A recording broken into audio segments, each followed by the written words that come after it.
பிரதம மந்திரியின் அலுவலகத்தில் அமைச்சராக இணையமைச்சராகவும் ஹோம் மினிஸ்ட்ரிக்கு இணைய இருக்கார். கிட்டத்தட்ட இந்த பதவி தான் அண்ணாமலை கொடுக்கணும்னு நான் சில பதிவுகளையும் சொல்லியிருப்பேன்.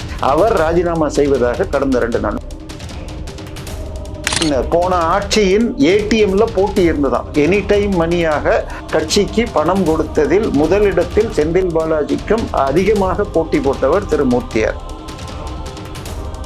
ஸோ இப்ப இருக்கிற சூழ்நிலையில இந்த தேர்தலில் திமுக அதிமுக ஏன் தோத்துதுன்னு இன்ட்ரோஸ்பெக்ஷன் பண்ணா என்ன காரணம் சொல்லுவாங்க. ஏன்னா ஜாதியை வச்சுதான் எல்லாருமே நிறுத்துறாங்க, இன்க்ளூடிங் தாவேகா உட்பட. முதலில் கரூர் வழக்கை சிபிஐ வேண்டாம்னு எடுத்து அதில் செந்தில் பாலாஜியை கைது செய்யலாமா என்ற ஒன்று. நேற்றைக்கு இடி செந்தில் பாலாஜி மீது வழக்கு போடுறதுக்கு பர்மிஷன் லெட்டர் அனுப்பிச்சிருக்கு. ஸோ இதை தாண்டி பொன்முடி பேரில் இருக்கிற எஃப்ஐஆர்கள், ஸோ 5 அமைச்சர்கள் வரை அடுத்த மாதத்திற்குள் கைது வரை கூட சரியான தலைமை பாஜகவுக்கு வேணும். அண்ணாமலைக்கு சரியாக குரல் கொடுக்குற மாதிரி என்னை பொறுத்த வரைக்கும் எஸ்ஜி சூர்யா, வக்கீல் குமரகுரு, மா வெங்கடேசன், அஸ்வத்தாமன், பேராசிரியர், இன்னும் பல நான் விட்டு போனது எத்தனை பேர் சொல்ல. ஸோ இப்போது சார் திமுகவும் அதே நிலையில் தான் இருக்கிறது. திமுக உள்ள சபரீசனுடைய பெண் நிறுவனம் முடக்கப்பட்டுள்ளது. இவர் இது சபரீசன் வீட்டுக்கு போனப்ப இது ஸ்டாலினே அவரை ரொம்பவும் இது வருத்தப்படும் வார்த்தைகளில் சொல்லிட்டு அனுப்பிச்சிட்டாரு. வீட்டில் இருக்கிற பெண்களும்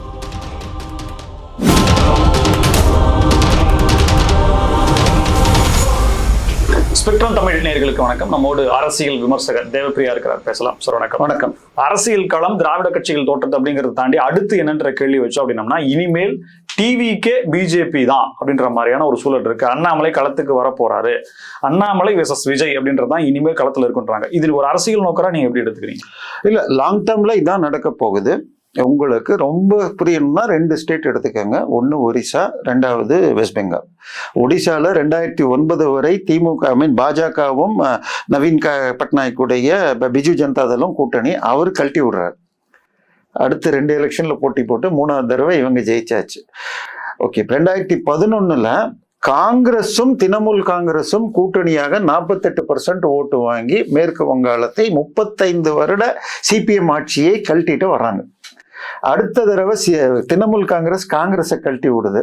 சிபிஎம் தனியாக, காங்கிரஸ் தனியாக, பிஜேபி நிற்குது. முதல் முறை 3 சீட்டு, 2வது தடவையும் 3 சீட்டு தான் பிஜேபி. 2016 2021 77 சீட்டு, 2வது இடம். கம்யூனிஸ்ட் 25 வருடம் தொடர்ச்சியாக ஆண்ட காங்கிரஸும் அதற்கு பிறகு 35 வருடம் ஆண்ட கம்யூனிஸ்டுகளும் சேர்ந்து கூட்டணியா வாங்கினது முட்டை. பாஜக 77, இந்த முறை பாஜக 207. ஸோ இதுதான் வெஸ்ட் பெங்காலுடைய ஹிஸ்டரி சொன்னீங்க சார். ஆமா, வெஸ்ட் பெங்கால்ல ஒரு தேவை இருக்கு. பங்களாதேஷ்ல இருந்து மைக்ரேஷன் வரக்கூடிய விஷயங்கள் தேசிய அளவில் அவங்க சொல்லக்கூடிய கருத்து, வெஸ்ட் பெங்கால தாண்டி இருக்கிறவங்க இந்த கருத்தை பார்த்தாங்கன்னா எப்படி பார்ப்பாங்க? இது வெஸ்ட் பெங்கால் இல்ல, தமிழ்நாடு. இந்த விஷயங்கள் தமிழ்நாட்டோட பொருந்துமா? திமுக என்ற பேர் இயக்கத்தை அவ்வளவு குறைத்து மதிப்பிடுவதற்கு சாத்தியமா? இல்ல, இது வெஸ்ட் பெங்கால் இல்ல, தமிழ்நாடு இல்ல, பஞ்சாப் இல்ல, இந்தியா ஃபுல்லா எந்த மாநிலம் என்று எடுத்துக்கொண்டாலும் போட்டி களம் என்பது எப்பயுமே 1க்கும் 2க்கும் தான். அதாவது பாக்ஸிங் மாதிரி 1, 2 சண்டை தான். 3வது இதோட சேர்ந்துக்கணும். இல்ல 3ஆ பிரியறதுங்கிறது ரொம்ப ரேரான அக்கேஷன் தவிர 3வது முனைங்கிறது பெரிய அளவுல வெற்றி பெற்றது. ஓட்டுகள் பிரிச்சதே இல்லை. நீங்க சொல்ற கணக்கே வச்சா கூட காங்கிரஸ் 5, பிஜேபி 1.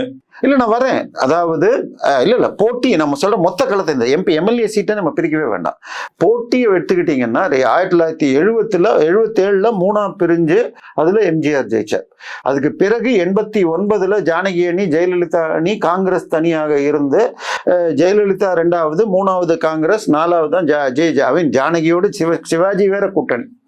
இதன் பிறகு இந்த தேர்தல்ல தான் மும்முனை போட்டி, மும்முனை பிளஸ் சில்லற 4, 5ன்னு வச்சுக்கோங்க. ஓகேவா? நாம் தமிழர், அது தவிர ஜெயலலிதா, ராம்தாஸ் அண்ட் சசிகலா நின்று எல்லாம் இருந்தது.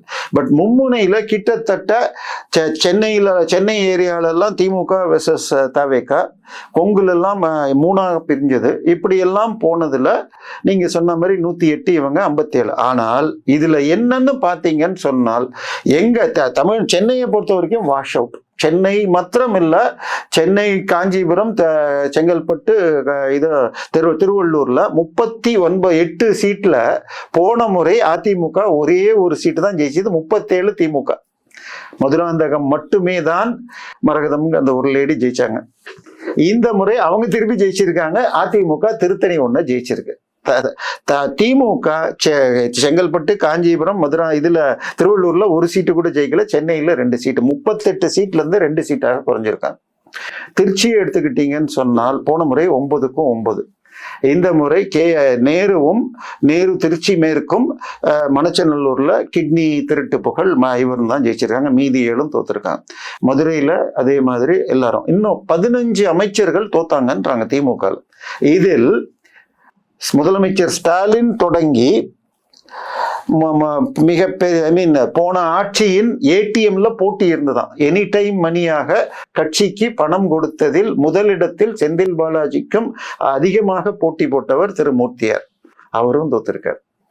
சரியா? நல்ல பெயர் வாங்கியது, அதாவது ஊழல் செய்ய மாட்டார் என்ற பிடிஆரும் தோத்திருக்கார்.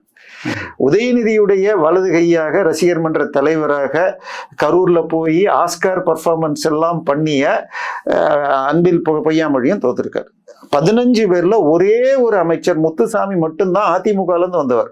மீதி 14 பேரும் துரைமுருகன் முதல் இப்ப சொன்ன பெயர்கள் உட்பட காந்தி எல்லாருமே திமுகவிலேயே கிட்டத்தட்ட திமுகவுடைய எக்ஸிஸ்டென்ஷியல் கிரைசிஸ் இது. இதுல அவங்க செலவு பண்ணி இருக்கிறது 15,000 கோடி, குறைஞ்சபட்சம் 15 இருந்து 20,000 கோடி. இந்த 57 சீட்டு, 57ல 59ல 5 சீட்டுகள் 3 முஸ்லிம் கட்சிகள், 2 மதிமுக, இதை தவிர கொங்கு நாடு மக்கள் கட்சி எல்லாம் ஓட்டு இருக்கு. இப்ப இவங்க ஓட்டு 24ல இவங்க ஒரு 3-4% கட்சா 20%. அதிமுக 21ல 1% மத்தவங்களுக்கு கழிச்சா 20. 2 பேரையும் கூட்டினா 40. 2 திராவிட கட்சிகளும் சேர்ந்து 40க்கு கீழே சட்டமன்றத்தில் இதுதான் முதல் முறை. பாராளுமன்றத்தில் 2024 தேர்தலில் அதிமுக 34 சீட்லயும் என்னமோ இரட்டையில போட்டி போட்டு 23, இவங்க 24 சீட்ல போட்டு 21, 44. ஸோ பாராளுமன்ற தேர்தலில் கேண்டிடேட் இல்லாதனால இவங்க குறைஞ்சாங்க, பிஜேபி குறைஞ்சாங்கன்னா 2014ல அதே மாதிரி திமுக மோடியா லேடியானப்ப 23%க்கு வந்தாங்க. பட் சட்டமன்றத்தில் 40க்கு கீழே போயிருக்குன்னா இது முதல் முறை.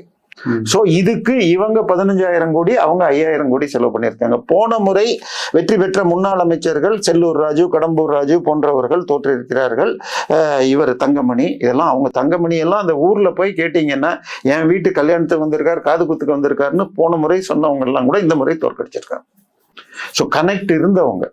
ஸோ இதுக்கு மேல அவங்க செலவழிக்க முடியுமா? அதற்கு திமுகங்கிறது ஒரு காலத்தில் கொள்கை லட்சியம்லாம் இருந்துச்சு. இப்ப 40 வயசுக்கு மேல இருக்கு, 60 வயசுக்கு மேல இருக்கிறவங்க தான் இன்னைக்கும் திமுக போடுறது என்னுடைய கடமைன்னு. புதிய வாக்காளர்கள் சார், எம்ஜிஆர் இருந்தது எந்த வருஷம் சார்? 88ல. இப்ப நம்ம 2026ல இருக்கிறோம். 38 வருஷம் ஆயிடுச்சு. ஒரு வருஷத்துக்கு 10 லட்சம் பேர் புது வாக்காளர்கள் உருவாகிறார்கள். 4 கோடி பேர். ஜெயிச்சிருக்கிற கட்சி 1,76,76,00,000 தான் வாங்கியிருக்கு. அதுல 30% புது ஓட்டுமுள்ள 30% வாங்கிட்டா ஜெயிக்க முடிஞ்சிருக்கு. சோ இதுதான் நிலைமை. சோ புது வாக்காளர்களை கவர்வதில் இன்னைக்கு எலெக்ஷன் வரைக்கும் தாவேக்காம நாம் தமிழர் ஒரு நல்ல இடத்துல இருந்தது. இதற்கு அடுத்தது ஓரளவுக்கு விசிக இருந்துச்சு. அதாவது பிஜேபி மோடி வந்த பிறகு இங்க தமிழ்நாட்டுல அண்ணாமலை வந்த பிறகு அதை எடுக்கிறாங்க. அதாவது இப்போ புதிதா வர இளைஞர்களை பொறுத்த வரைக்கும் ஆன்டி எஸ்டாப்ளிஷ்மெண்ட்டுங்கிறது எளிதா பரவும். கண்ணதாசன் சொல்லியிருப்பார், 16 வயதில் கம்யூனிஸ்ட் ஆகியும் 28 வயதில் வெளியே வராதவனுக்கும் அறிவில்லை எனலாம் பார் அந்த காலத்துல. சோ நீங்க புத்தகங்கள் படிச்சு, அதாவது பையனாக வருபவர்கள் இளைஞனாக மாற்றுவது புத்தகங்கள், அதை உங்களுக்கு எளிதாக இன்ட்ரடியூஸ் பண்றது கம்யூனிஸ்டாக இருந்தது. சோ இதுல இந்த கம்யூனிஸ்டோட போனா ஆன்டி எஸ்டாப்ளிஷ்மெண்ட் வரும். இவங்க எல்லாம் 50 வருஷமா ஆட்சி பண்றாங்க, நமக்கு ஒண்ணுமே பண்ணல அப்படிங்கிற ஒரு சென்டிமெண்ட் இதுல மதங்களும் பிளே பண்ணுதுன்னு வச்சுங்க. வெள்ளிக்கிழமை ஒரு பிரிவும் ஞாயிற்றுக்கிழமை ஒரு பிரிவும் ஆன்டி எஸ்டாப்ளிஷ்மெண்ட்டை பரப்புது. சோ அதுல பட்டியல் ஜாதிக்கு அதே ஒரு சிக்கல்கள் இருக்கு. அவங்க சந்திக்கிற நடைமுறை சிக்கல். ஸோ இது எல்லாமே புது ஓட்டுங்கிறதே வருஷத்துக்கு 10 லட்சம் வருது. இதை டார்கெட் பண்ணி தான் ஜெயலலிதா என்ன பண்ணாங்க, +1 படிக்கிறவங்களுக்கு சைக்கிள், அதுக்கப்புறம் லேப்டாப், இதெல்லாம் பண்ணி அவங்க கவர்ந்தாங்க. மோடி வந்த பிறகு அவர் கொடுக்கிற பல திட்டங்கள், பல வேலை வாய்ப்புகள் பல பேரை புரிஞ்சிருக்கு, தமிழ்நாட்டை தாண்டி பெரிய அளவுல புரிஞ்சிருக்கு. ஸோ தமிழ்நாட்டை பொறுத்த வரைக்கும் வெறும் அட்வர்டைஸ்மெண்ட் பண்ணிட்டு நான் இதை பண்ணினேன்னு சொன்னால் அது ஓட்டு தராதுன்னு இந்த தேர்வு இது புரிஞ்சிருச்சு. நீட் தேர்வுல பாதிப்பு எத்தனை பேருக்கு? மொத்தம் 8 லட்சம் பேர் 10th +1 எழுதுறான், +2 எழுதுறான். அதுல ஒரு 1.5 லட்சம் பேர் தான் இந்த PCMB எழுத போறது. அதுல 50,000 பேர் தான் மெடிக்கல் கான்சென்ட்ரேட்டட் கோர்ஸ் படிக்கிறது. ஸோ அதுல 6,000 பேருக்கு சீட்டு. ஸோ 6,000 பேர் அவுட் ஆஃப் 6 கோடி பேர்னு போட்டா ஓட்டர்ஸ்ல 5,59,00,000, 1% கூட வரல. ஸோ இதை ஒரு பிரச்சனையாக கொண்டு போயிட்டு இருக்கிறதெல்லாம். அப்புறம் மும்மொழி திட்டம் என்னது, இது சன்ஷைன் ஸ்கூல்ல ஹிந்தி இருக்குது, விஜய் வித்யாஷ்ரம்ல ஹிந்தி இருக்குது, இது விசிகா தலைவர் நடத்தும் ப்ளூ ஸ்டார் ஸ்கூல்லையும் ஹிந்தி இருக்குது. அதுக்கப்புறம் மக்கள் படிக்கிற குப்பனும் சுப்பனும் படிக்கிற கவர்மெண்ட் ஸ்கூல்ல மாத்திரம் வேண்டாம்னு சொன்னால், நான் ஆட்டோல போறப்ப வாரத்துக்கு 4 ஆட்டோவாவது ஏறேன். டிரைவர்ல 50க்கு 49 பேர் நான் ஹிந்தி இருக்கிற CBSE பள்ளியில தான் சேர்க்கிறேன்றாங்க. அவங்களுக்கு சம்பளம் 10,000 ரூபாய் 25,000 ரூபாய் சம்பாதிச்சா கூட சின்ன ஸ்கூல்லையாவது சேர்க்கிறாங்க, குவாலிட்டி இருக்கோ இல்லையோ சேர்க்கிறாங்க. ஸோ இனிமேல இந்த கொள்கைகள் எடுபடாது. விஜயும் இதையெல்லாம் சொல்லி இருக்காரு எலெக்ஷனுக்கு முன்னாடி, இவர் பெயரை சொன்னார். ஆனால் எலெக்ஷன் டேட் முடிஞ்ச உடனே கோயில்களுக்காக போனார். அதன் பிறகு சிவப்பு கலர்ல தாயத்தை கட்டியிருக்காரு, கருப்பு கலர்ல அரகஜான், இது வரைக்கும் எனக்கு அந்த பேரே தெரியாது, அது பொட்டு வைக்கிறாரு. ஜோசியருக்கு இது கொடுத்தாருன்னு வந்தது. ஜோசியரை நீக்கினாரா இல்ல அவர் பெயரில் கொலை குற்றம் முதல் மனைவி, இணைவி, துணைவிங்கிற குற்றத்தால அவருக்கு நீக்கிட்டாரா? 18 பேர் வரைக்கும் அவர் PA வச்சுக்கலாம். ஸோ அவருக்கு உரிமை உண்டு. ஆனாலும் ஏதோ நீக்கிட்டார். ஸோ இப்ப இருக்கிற சூழ்நிலையில இந்த தேர்தலில் திமுக அதிமுக ஏன் தோத்துதுன்னு இன்ட்ரோஸ்பெக்ஷன் பண்ணா என்ன காரணம் சொல்லுவாங்க. ஏன்னா ஜாதியை வச்சுதான் எல்லாருமே நிறுத்துறாங்க, இன்க்ளூடிங் தாவேகா உட்பட. இதுல பெரிய சிட்டிஸை விட்டுருங்க. இந்த இவ்வளவு பெரிய ஹிஸ்டரியில இவங்களெல்லாம் பைபாஸ் பண்ணி அண்ணாமலை எங்க வர்றாரு சார்? அதாவது இப்ப போன தேர்தலில் 2024 தேர்தலில் பாஜக வெர்சஸ் திமுக வெர்சஸ் அதிமுகன்னு வந்தப்ப 21, 23ன்னு வந்துச்சு. இதுலயும் வீக் லிங்க்ஸ் எடுத்தீங்கன்னா தமாக கொடுத்தா 3 சீட் எடுத்துக்காங்க. இதுல திருச்சியில அமமுக 2ல சரியான போட்டிகள் இல்லை. நீங்க எங்கெங்கெல்லாம் தாமரை இல்லையோ அந்த லீடெல்லாம் பார்த்தா ரொம்ப ஜாஸ்தியா இருக்கு. அச்சா உங்களுக்கு. ஸோ இன்னும் இங்க இவங்க போட்டி 2014 போங்க சார், கேப்டனோட கூட்டணி இருந்தப்ப திமுக தனியாக அப்பயும் கூட்டணி விசிக்காவோ ஏதோ 1-2 இருந்துச்சு. அப்ப வாங்கினப்ப 23 வாங்கி 1 சீட்டு ஜெயிக்கல. மோடியா லேடியான்னு NDA கூட்டணி அப்ப 2 சீட்டு ஜெயிச்சாங்க. இந்த அப்ப வாங்கின அதே ஓட்டை இப்பயும் வாங்கியிருக்காங்க. ஒரே ஒரு வித்தியாசம், இந்த முறை பிஜேபி அதிக சீட்ல நின்னுச்சு. அந்த முறை 2014 தேர்தல் போய் நீங்க கூகுள்ல போய் தேடியும் பார்க்கலாம். 14 சீட்ல தேமுதிக, 9 சீட்ல பாமக, 8 சீட்டு, அதாவது அவங்க 2 விட சின்னதுதான் பிஜேபின்னு அலைன் பண்ணப்பட்டது. அந்த 8ல 1 சீட்ல போய் இவங்க சரியான நேரத்தில் கொடுக்கல. ஏ ராசா தன் தொகுதியில் எதிரி இல்லாமல் ஏதோ பண்ணார். இதுக்கு மேல நான் பாஜக ஆட்களை சொல்ல முடியாது. சோ நீலகிரி தொகுதியில் பாஜக வேட்பாளரே இல்லை. ஆனால் இவங்க 7 தொகுதியில வாங்கின ஓட்டு 14 தேமுதிக வாங்கியதை விட அதிகம், 9 பாமக வாங்கினதை விட அதிகம். 2014 டேட்டா வேடுங்க. இப்ப 2024 தேர்தலில் இவங்க தனியா 11னாலும் அவங்க நின்ன இடத்துலயும் மோடிக்கு விழுந்திருக்கும், இவங்களுடைய ஓட்டும் வந்திருக்கும். சோ கண்டிப்பாக 15% அளவை பாஜக தொட்டுடுச்சு. ஒண்ணு இப்ப 3% சொல்லுவாங்க. நின்னதே 15% சீட்டு. 234க்கு 33 சீட்டை எடுத்தா, இன்க்ளூடிங் தமாக நின்னது. ரொம்ப சந்தோஷப்படுவார் இந்த டேட்டாவை பார்த்து. இல்ல, நேத்து திருப்பதி நான் இதை 1 வாரத்துக்கு முன்னாடியே வேற சேனல் சொன்னேன். நேற்றுக்கு நாராயணன் திருப்பதி அதையே எடுத்து சொல்லியிருக்கார். அதாவது 33 சீட்டு இன்க்ளூடிங் தமாக அண்ட் தாமரையில் நின்னது சேர்த்து 2.9 வச்சுக்கோங்க, 3% வச்சுக்கோங்க பேருக்காக. ஸோ 15% சீட்ல 3ன்னா 6-15 6.7 பெருக்கினீங்கன்னா 20% வருது. ஸோ நின்ன சீட்டு கம்மி இல்லை. இது இந்த 3%க்குள்ள அவங்க ஓட்டும் இருக்கும், மற்ற இடத்துல இவங்க ஓட்டும் இருக்கும். ஸோ பிஜேபி பெரியதாக லூஸ் பண்ணல. இன்னும் சொல்ல போனால் 2 கூட்டணியும் கட்சி வாரியாக லிஸ்ட் பண்ணுங்க. திமுக, அதிமுக, காங்கிரஸ் எல்லாருக்கும் ஓட்டு குறைஞ்சிருக்கு. பாஜக தான் இன்க்ரீஸே ஆயிருக்கு பர்சன்டேஜ்ல. போன முறை ஓகே ரொம்ப point, but that includes other odd 2%. சரி சார், பட் அவங்க பிரதான எதிர்கட்சியாக ஆளுங்கட்சியாக கூட்டணி இல்லாம பாஜக மட்டும் நாம இருக்கிறேன் இல்ல, நான் செக் பண்றேன், நான் பண்ணணும், அதை பார்க்கணும். தட் இன்க்ளூட்ஸ் ரெட்டல் இல்லைன்னா மத்தவங்க. சரியா? சோ அதனால பாஜக முழுமையாக இழக்கல. ஆனா அதே நேரத்துல என்னுடைய கருத்தை கேட்டால் இப்ப அண்ணாமலை மீண்டும் டாயில் பண்ணணுமா? என்னை பொறுத்த வரைக்கும் இப்பொழுது இது அவரை எனக்கு வர டெல்லி தகவல் படியாக திரு எல்முருகன் மாநில அரசியலுக்கு அனுப்பப்படுகிறார். இதுல பண்டி சஞ்சய் என்ற ஆந்திராவை சேர்ந்த தெலுங்கானாவை சேர்ந்த அமைச்சர் மகன் மீது ஒரு வழக்கு அங்கு பதியப்பட்டிருக்கிறது. அவர் ராஜினாமா செய்கிறார். அவர் இப்பொழுது பிரதம மந்திரியின் அலுவலகத்தில் அமைச்சராக, இணையமைச்சராகவும் ஹோம் மினிஸ்ட்ரிக்கு இருக்கார். கிட்டத்தட்ட இந்த பதவி தான் அண்ணாமலை கொடுக்கணும்னு நான் சில பதிவுகளையும் சொல்லியிருக்கேன். அவர் ராஜினாமா செய்வதாக கடந்த 2 நாள்ல செய்தி வருது. ஸோ இப்ப எல்முருகன் நீங்கும் தொகுதியோ இல்லை வேற எங்க இருந்தோ அவரை கொண்டு வந்துக்கலாம். பட் ஒரே ஒரு சிக்கல் என்னன்னு சொன்னால், பாஜகவை பொறுத்தவரை மந்திரி பதவி எவ்வளவு முக்கியமோ கட்சி பதவியும் அதுல முக்கியம்.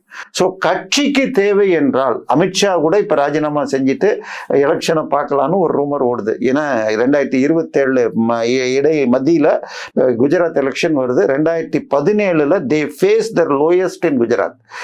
கிட்டத்தட்ட முதல் ஃபேஸ்ல தோக்குற நிலைமையில போய் 2வது 3வது ஃபேஸ்ல மோடியை முயற்சியும் பண்ணி 150+ சொன்னவங்க 98 சீட்டுக்கு வந்தாங்க. 180க்கு பாதி 90. ஸோ இப்ப அந்த அளவுக்கு வீக்கா இல்லாட்டையும் still they are in a weak link. So பலர் கட்சி பணிகளுக்கு அனுப்பப்பட்டு பல புதிய அமைச்சர்கள் சேர்ப்பாங்க. ஸோ கட்சி பணிக்கு அகில இந்திய பொதுச் செயலாளர் இல்ல உதவி பொதுச் செயலாளர் பதவி கொடுத்து அவருக்கு அதிக பொறுப்புகள் கொடுக்கறதுக்கு வாய்ப்பு இருக்கு. பட் அதை விடவும் அமைச்சருக்கு கொடுத்துட்டு 2029 தேர்தலுக்கு ஜனவரியை ஒட்டி ஏப்ரல்ல தேர்தல் வருதுன்னா அப்பொழுது தமிழ்நாடு போட்டு அடுத்த 6 வருடங்கள் 36 வரை 31ல எதிர்கட்சியாகவும் அண்ணாமலை அவர்கள் தலைவராக இருந்த போது எழுப்பப்பட்ட குற்றச்சாட்டுகளும் பிரச்சனைகளும் மீண்டும் அவர் ஒரு அதை விட மேலான பொறுப்புக்கு வரும்போது வராது அப்படின்றத எடுத்துக்கலாமா? இல்ல, அவருக்கு சரியான பொறுப்பு இல்லாத பொழுது சொல்லப்பட்ட குற்றச்சாட்டுகளில் 90% வெற்று பொய்கள். ஏன்னா அதே குற்றச்சாட்டை அவர் மீது சொத்துன்னு அவர் மனைவி மீதுன்னு சொல்லப்பட்டதை கோர்ட்டில் TR பாலு சொன்ன பிறகு வழக்காகி இருக்கு. ஸோ அவருக்கு அதே எல்முருகனை பத்தி யாராவது சொல்லியிருக்காங்களா? சொல்லுங்க. அவரும் கண்டிப்பாக ஏதோ ஒரு 1-2 சொத்து மாத்தி இருக்கலாம். போன அஃபிடவிட்டி இந்த அஃபிடவிட்டி பார்த்தாலே தெரியும், ஆன் அக்கௌண்ட்டே இருக்கு, இல்லை வேற பேர்ல வாங்கியிருந்தா வராது. ஸோ இவர் ஒய்ஃப் பேர்ல வாங்கின சொத்தே சொல்றேன் சார், கோயம்புத்தூர்ல நான் வேல்யூவேஷன் லைன்ல இருக்கேன், எனக்கு சொத்தை பத்தி அந்த பவுண்டரியில நொய்யலாறுன்னு இருக்கு. அவர் வாங்கின இடத்தின் பவுண்டரி தெற்கு பக்கம் நொய்யலாறு. ஸோ நொய்யலாறுன்னு போட்டா அதுல பில்டிங்கே கட்ட முடியாது, கட்டினாலும் CRZல ஒண்ணுமே கட்ட முடியாது.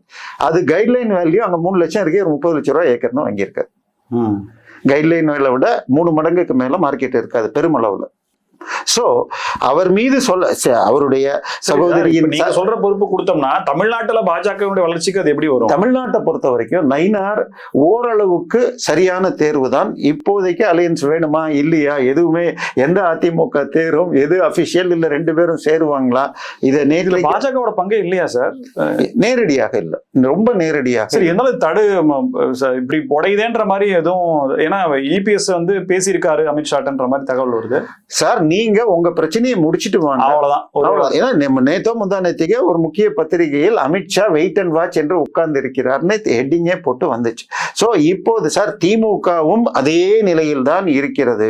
திமுக உள்ள சபரீசனுடைய பெண் நிறுவனம் முடக்கப்பட்டுள்ளது. இவர் இது சபரீசன் வீட்டுக்கு போனப்ப இது ஸ்டாலினே அவரை ரொம்பவும் இது வருத்தப்படும் வார்த்தைகளில் சொல்லிட்டு அனுப்பிச்சிட்டாரு. வீட்டில் இருக்கிற பெண்களும் அவரை ஏத்துக்கலன்னு வந்துருச்சு. இப்ப திருப்பி இது இந்த குழு அமைச்சிருக்காங்க, 36 பேர் குழு. இது கைப்புண்ணுக்கு இது தேவையில்லை. ஆட்சியை நீங்க தேனாறு பாண்டாருன்னு சொன்னதும் சட்டம் ஒழுங்கு இந்த சிக்கல்கள்லாம் இல்லைன்னு சொன்னீங்க. பட் இதையெல்லாம் தாண்டி திமுக இப்ப திருப்பி இன்னொரு நெரேட்டிவை எடுக்கிறாங்க. கிட்டத்தட்ட 2016க்கு பிறகு எடுத்த ஆன்டி இண்டியன் மாவோயிச கருத்துக்களை இப்பொழுதும் தூண்ட ஆரம்பிக்கிறாங்க. சோ இந்த நேரத்தில் சரியான தலைமை பாஜகவுக்கு வேணும். அண்ணாமலைக்கு சரியாக குரல் கொடுக்கிற மாதிரி என்னை பொறுத்த வரைக்கும் SG சூர்யா, வக்கீல் குமரகுரு, மா வெங்கடேசன், அஸ்வத்தாமன், ஐ மீன் பேராசிரியர், இன்னும் பல, நான் விட்டு போனது எத்தனை பேர் சொல்ல. ஸோ இது மாதிரி ஒன்றை கொடுத்துட்டு அவர்கள் அண்ணாமலை எதிர்க்கணும். அடுத்தது அண்ணாமலை அப்ப வெளியிட்ட டிஎம்கே ஃபைல்ஸ் போல இப்பொழுது டிஎம்கே ஏடிஎம்கே ஃபைல்ஸ்னு விட்டு இவை வழக்குக்கும் போறதுக்கும் உறுதி செய்யணும். ஏனால் விஜய்க்கு இப்ப இருக்கிற ஒரே ஒரு தப்பிக்கிற ஃபார்முலா திமுக மேல வழக்கு போட்டு எனக்கு வருகின்ற விஷயம் அடுத்த நாளைக்கு திரு அபிஷேக் மனு சிங்வி விஜயை சந்திச்சிருக்கிறார். பெரிய வக்கீல்களில் ஒரு பக்கம் நடுவாக இருக்கிறவங்க எல்லாம் திமுகவோட இருக்காங்க. ஸோ காங்கிரஸ்ல இருக்கிற கபில் சிபல், அபிஷேக் மனு சிங்வியை வச்சுக்கிட்டு முதலில் கரூர் வழக்கை சிபிஐ வேண்டாம்னு எடுத்து அதில் செந்தில் பாலாஜியை கைது செய்யலாமா என்ற ஒன்று. நேற்றைக்கு இடி செந்தில் பாலாஜி மீது வழக்கு போடுறதுக்கு பர்மிஷன் லெட்டர் அனுப்பிச்சிருக்கு.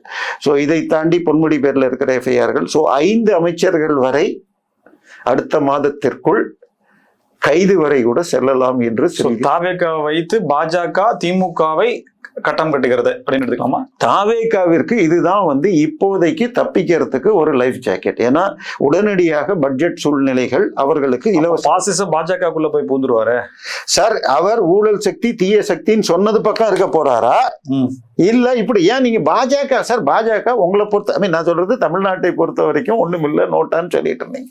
சோ அந்த இடத்தை தானாக எடுத்துப்பாங்க. ஸோ தேவை என்றால் இந்த தடவையை கூட இன்னும் தெலுங்கு மைனாரிட்டி ஓட்ஸை டார்கெட் பண்ணி இவர் வருவார்னு சொன்னாங்க, ஆந்திரா துணை முதல்வர். பட் அவங்களெல்லாம் கூப்பிடல. ஏன்னா இது இவங்க தற்குறின்னு சொன்னப்ப இப்ப இது உளவுத்துறை அறிக்கைகள் அவர் மெர்க்குரியலாக வளர்கிறார்னு அமித்ஷாக்கு வந்துருச்சு. ஓகே. ஸோ 80 வரை வரும்னது 108க்கு போச்சு கடைசி 3 நாள்ல நடந்து. ஸோ இது நடக்குதுன்னு நமக்கு தான் ஆச்சரியமா இருந்ததே தவிர உளவுத்துறைக்கு ரிப்போர்ட் போய் இங்க இருந்தாரு ஒரு அமைச்சர், இது மத்திய வணிகத்துறை அமைச்சர், அவர்கிட்ட தற்குறின்னு அவங்க 2-3 நிறைய தடவை அதை இங்கிலீஷ்ல போட்டு இதோ டிரான்ஸ்லேட் கரெக்டா என்ன பண்ண தற்குறி இல்ல மெர்க்குரி என அமித்ஷாவும் இங்க இருந்த இவரும் சொன்னது, பியூஷ் கோயலும் சொன்னதாக ஒரு தகவல் உண்டு. சோ என்ன நடக்குதுன்னு அவங்களுக்கு தெளிவா புரிஞ்சிடுச்சு. சோ கட்சியை வளர்க்கணும். பட் அண்ணாமலைக்கு மீண்டும் டாயிலிங் கொடுக்காம பதவியோடு கொடுத்துட்டு 21 ஜனவரி வாக்கில் அவரை தலைவரா போட்டு 36ல ஆட்சியை பிடிக்கணும் என்பதுதான் கோல்.